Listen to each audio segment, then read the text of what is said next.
Bangunan megah bernuansa biru berdiri di Pulau Sebatik, Kabupaten Nunukan, Kalimantan Utara. Tepatnya berada di pantai kawasan Sebatik Timur.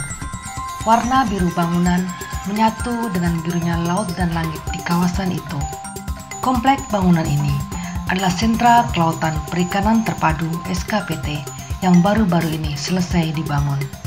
SKPT sengaja dibangun di pulau terujung kawasan Kalimantan Utara sebagai sebuah solusi bagi masyarakatnya. SKPT dinilai sebagai jawaban tepat bagi percepatan pembangunan ekonomi di kawasan Sebatik dan Nunukan. SKPT Sebatik diharapkan akan menjadi pintu gerbang kesuksesan kegiatan perikanan dan kelautan di ujung Kalimantan. Pemersatu dari kegiatan kelautan dan perikanan di Sebatik yang belum dikelola secara maksimal. Guna mencapai tujuan mulia itu, sejumlah penelitian dilakukan untuk mengoptimalkan SKPT Sebatik. Tim Balai Besar Riset Sosial Ekonomi, Kelautan dan Perikanan diterjunkan untuk menggali data di kawasan itu. Dari data yang ada, lalu disusun sebuah formula tepat guna dan tepat sasaran sebagai program SKPT Sebatik. Kami dari tim Balai Besar Penelitian Sosial Ekonomi Kelautan Perikanan, sebenarnya kan melaksanakan penelitian ini untuk mensupport ya, berfungsinya SKPT ini. Karena SKPT ini kan sudah diputuskan oleh tim dari KKP, dari Kementerian Kelautan dan Perikanan untuk membangun segala infrastruktur. Sementara kan di luar SKPT Sebatik ini banyak aktivitas perikanan yang sudah berfungsi dengan baik ya, sehingga kan aktivitas yang di luar itu sebenarnya agak kurang bagus dalam pengelolaan bisnis perikanan. Penelitian di Pulau Sebatik dan sekitarnya dilakukan sejak Mei lalu. Tim diterjunkan ke lapangan, mencatat dan menggali data dari masyarakat. Melihat dan karena terlibat langsung dalam aktivitas masyarakat nelayan di Sebatik. Mulai dari menyusur pematang tambak, menapaki ganggang perkampungan nelayan, hingga ke bibir-bibir pantai. Semua dilakukan untuk memperoleh fakta yang akurat mengenai potensi, hambatan, tantangan, dan kesempatan yang ada di Sebatik. Dari penelitian yang dilakukan, Sebatik ternyata memiliki potensi yang luar biasa. Setiap bulannya, rata-rata hasil tangkapan nelayan di Sebatik mencapai 200 ton. Angka hasil tangkapan ini masih bisa bertambah jika nelayan terus didorong dan dibina.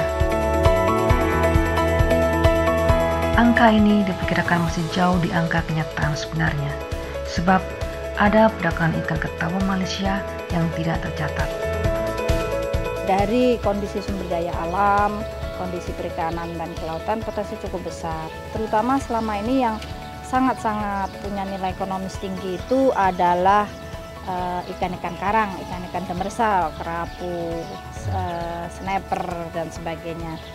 Kedepannya di SKPT ini juga akan dikembangkan untuk processing, semisal seperti pendinginan dengan ice cold storage, integrated cold storage, sehingga si produk perikanan itu punya daya tahan yang lebih lama dan bisa dipasarkan ke tempat yang lebih jauh seperti Surabaya, Makassar, dan Tarakan secara umum. Nah, yang ekonomis tinggi tadi seperti ikan karnas selama ini dipasarkan ke sebelah, ke Tawau, sehingga merupakan hasil produk ekspor juga.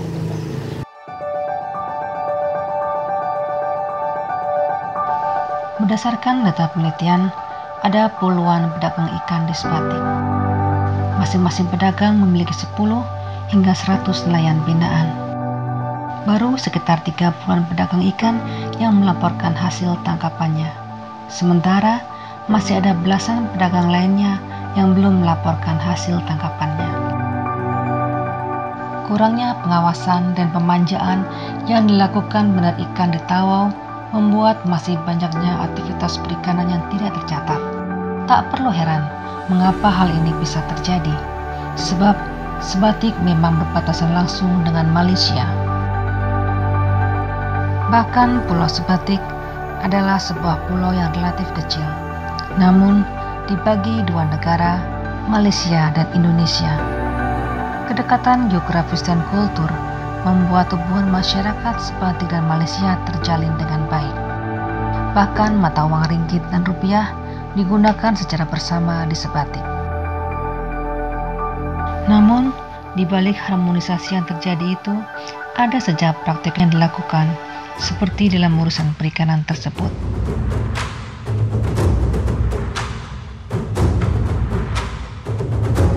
Ke depan, dengan kehadiran SKPT, praktek-praktek perdagangan yang tidak tercatat itu akan hilang, sebab perdagangan ilegal sejatinya hanya merugikan nelayan Sebatik.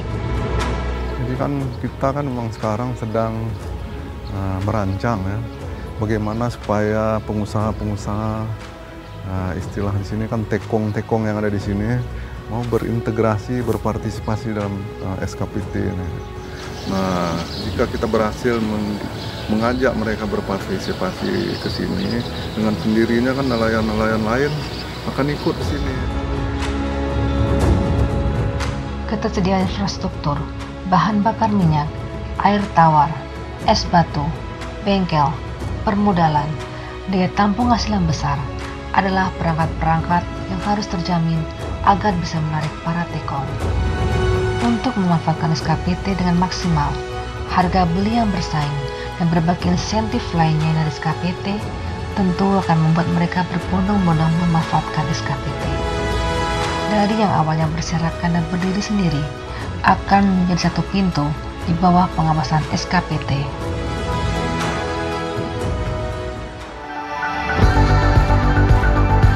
Iswadi Rahman, pegawai Kementerian Kelautan dan Perikanan yang ditunjuk sebagai Kepala Unit SKPT Sebatik, optimis SKPT Sebatik akan ramai dan bisa maksimal, sebab kehadiran SKPT akan membawa dampak positif bagi masyarakat.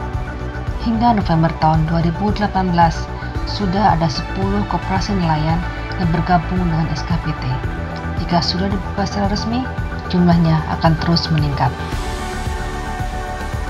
Jadi di SKPT ini manfaatnya bagi nelayan banyak sekali. Salah satunya itu harga ikan hasil tangkapan itu pasti terkontrol dan tinggi. Apalagi dengan wilayah perbatasan ini, dari penjualan sampai ekspor ke Malaysia itu harga sangat tinggi. Termasuk di SKPT ini lengkap semua fasilitas, mulai dari cold storage, es, BBM, sampai ke perizinan itu lengkap. Jadi dia satu pintu. Termasuk program-program pemerintah sendiri dari kementerian itu mendapatkan bantuan 60 unit kapal, asuransi nelayan, bantuan permodalan, itu dibantu sama pemerintah.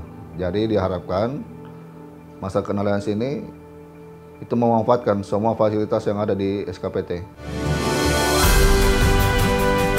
Meski belum dibuka secara resmi, kehadiran SKPT ternyata sudah dimanfaatkan sejumlah nelayan dan pedagang ikan. Abdul Rahman misalnya, dia sudah memanfaatkan kehadiran SKPT. Abdul Rahman mengaku penghasilannya membaik sejak bergabung dengan SKPT. Kalau ini Pak, kalau bantuan kan termasuk kita apa itu orang sini, tidak ada utang kan Pak, preman. Istilah sini Pak ya, preman ya, tidak ada utang sama toke, jadi harga tinggi Pak. Jadi ya 50.000 lah sekarang perbandingan uang kan. Kalau kami dulu itu hanya 12 ringgit saja, 37.000 saja. Selain perikanan tangkap, Sebatik juga menyimpan potensi kelautan lainnya, yaitu perikanan budidaya. Budidaya rumput laut dan bandeng menjadi salah satu komoditas yang dikembangkan oleh masyarakat Sebatik dan menjadi salah satu produk unggulan di Pulau Sebatik. Rumput laut berlahan juga menjadi primadona di Sebatik. Awalnya, menanam rumput laut hanya dijadikan sampingan, tapi kini sudah dijadikan mata pencarian utama masyarakat Sebatik.